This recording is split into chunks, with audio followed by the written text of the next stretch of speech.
Good morning आप सभी को। उम्मीद करते हैं आप सभी अच्छे होंगे। आज हम लेकर आए हैं एक बहुत ही महत्वपूर्ण टॉपिक। टॉपिक का नाम है रक्त परिसंचरण तंत्र।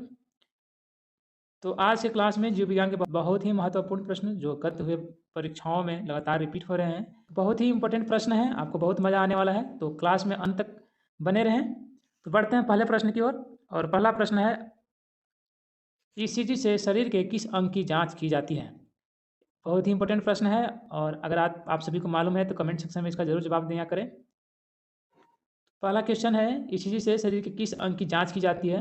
ऑप्शंस हैं गुर्दा, मस्तिष्क, छोटी आंत या हृदय। इसका सही उत्तर है हृदय।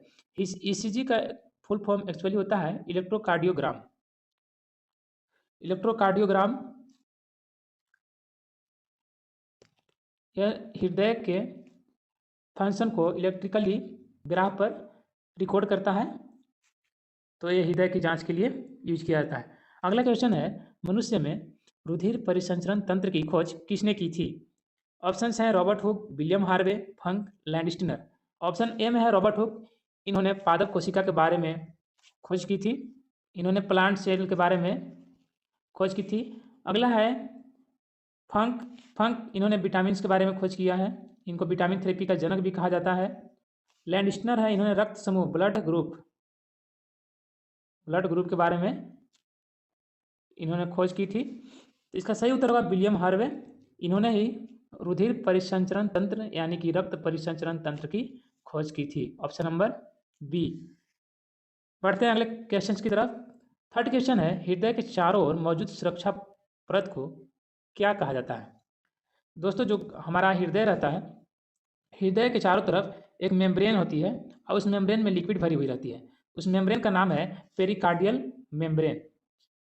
तो इसका सही उत्तर होगा option number B, pericardial membrane. और जो लिक्विड भरी हुई रहती है उस लिक्विड का नाम होता है पेरिकार्डियल लिक्विड, पेरिकार्डियल द्रव। अगला क्वेश्चन है, धमनियां किस पदार्थ से भरी युक्त रक्त का वहन करते हैं? तो आप सभी जानते हैं धमनी जो होता है शुद्ध रक्त का ही वहन करता है। और इसके जस्ट अपोजिट सीरा जो होता है वो अशुद्ध रक्त का वहन करता है। इसका सही उत्तर होगा ऑक्सीजन। धमनी जो है ऑक्सीजन युक्त ब्लड का वहन करता है। अगला क्वेश्चन है, निम्नलिखित में से कौन सा अशुद्ध रक्त का संचार करता है?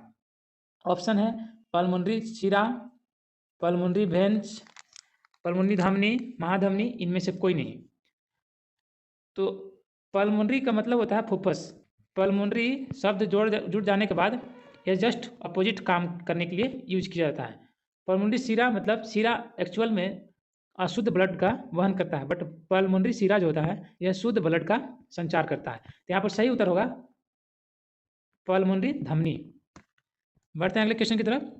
अगला क्वेश्चन है, लब डब ध्वनि किसकी क्रिया के कारण उत्पन्न होती है? तो जब हमारा हृदय धड़कता है तो वह ध्वनि जो होती है लब डब ध्वनि उत्पन्न करती है। तो सही ऑप्शन होगा ऑप्शन नंबर सी, हृदय।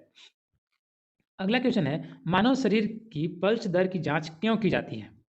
आप जब जाते होंगे डॉक्टर के पास तो डॉक्टर सबसे पहला यही कार्य करता है कि आपकी आपकी हृदय की फंक्शनिंग के लिए जांच करता है, पल्स रेट तुरंत जांच करता है।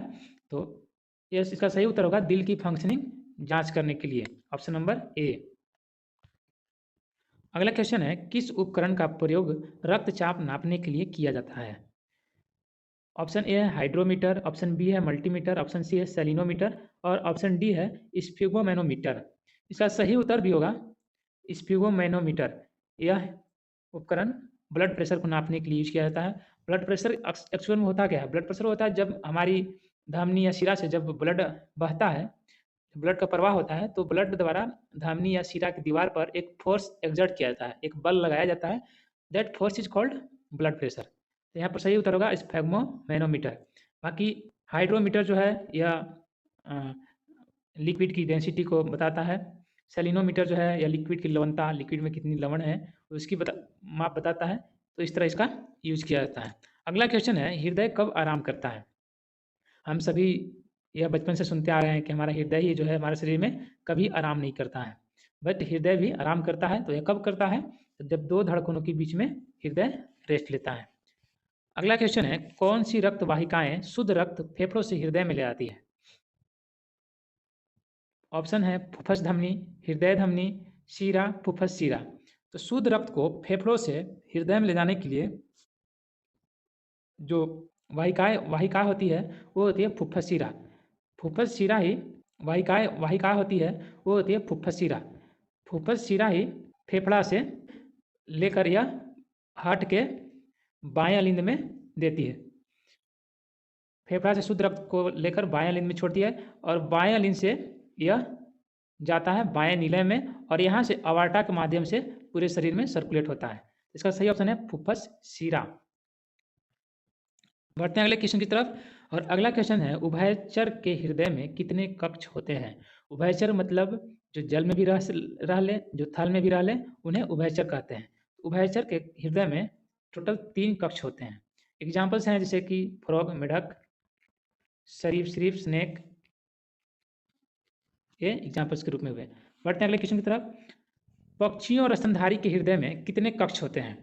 जो पक्षियों और स्तनधारी जो होते हैं इनके हृदय में टोटल 4 कक्ष होते हैं। इसका सही उत्तर है ऑप्शन नंबर डी। अगला क्वेश्चन है ईसीजी का आविष्कार किसने किया था। तो दोस्तों ईसीजी का आविष्कार William, option number A. ECG का फुल फॉर्म आप लोग जानते ही हैं, इलेक्ट्रोकार्डियोग्राम, जो हृदय की फंक्शन को इलेक्ट्रॉनिक रूप देता है, रिकॉर्ड करता है। अगला क्वेश्चन है रक्त को धमनियों से शिराओं में जिन सूक्ष्म नलिकाओं के माध्यम से प्रवाहित किया जाता है उन्हें क्या कहा जाता है। एक बहुत ही इंपॉर्टेंट क्वेश्चन है।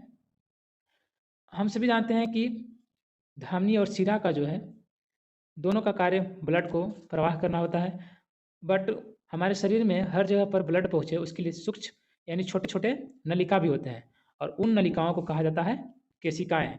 केशिकाएं ही हैं जिनमें शुद्ध ब्लड भी रहता है और अशुद्ध ब्लड भी रहता है। यहाँ पर दोनों का संगम होता है और यह धमनी तथा शिरा को जोड़ने का कार्य करता है। अगला क्वेश्चन है पेसमेकर किससे संबंधित है। तो पेसमेकर हृदय से संबंधित है। पेसमेकर का एक्चुअल काम है ये हृदय को शुरुआती मूवमेंट देता है, इसे प्रारंभिक मूवमेंट देता है। अगला क्वेश्चन है पेसमेकर का क्या क्या कार्य है। तो अभी तुरंत हम डिस्कस कर रहे थे। पेसमेकर का जो कार्य है दिल की धड़कन प्रारंभ करना, मतलब इसका फर्स्ट मूवमेंट देना और उसके बाद दिल धड़कती रहती है। यह आर्टिफिशियल चीज़ है। अगला क्वेश्चन है एंजाइना या एंजाइना पेक्टोरिस नामक रोग किससे संबंधित है। तो ये रोग जो है हृदय से संबंधित है। हृदय में एक्चुअली होता क्या है, हृदय की मांसपेशियां जो हैं उसमें एक नस होती है जिस नस का नाम है कोरोनरी साइनस नस।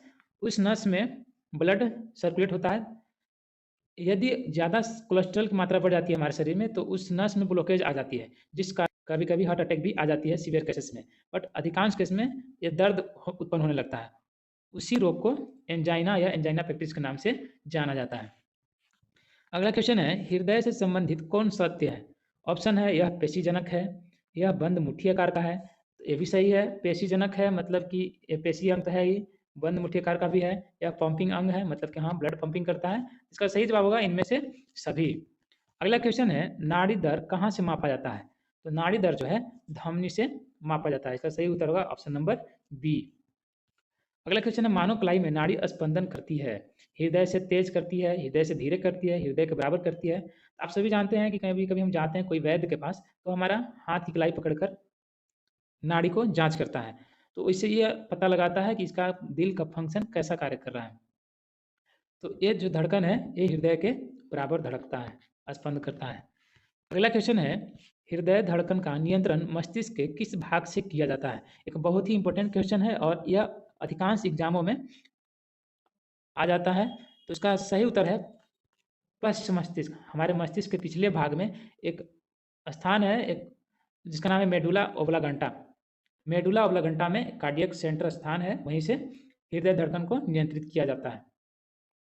अगला क्वेश्चन है रुधिर प्लेटलेट्स का जीवन कितने दिनों का होता है। तो आप सभी को अधिकांश को मालूम होगा रुधिर प्लेटलेट्स का जीवन काल जो होता है 7 से 10 दिनों का होता है। अगला क्वेश्चन है शिराओं में किस प्रकार का रक्त बहता है। तो शिरा जो है अशुद्ध रक्त के लिए जाना जाता है, यह अशुद्ध रक्त को ढोता है। तो इसका सही ऑप्शन होगा ऑक्सीजन रहित। बढ़ते हैं अगले क्वेश्चन की तरफ। क्वेश्चन यहाँ पर सीधे परिभाषित किया गया है। परिभाषित ये किया गया कि प्रकुंचन क्या होता है।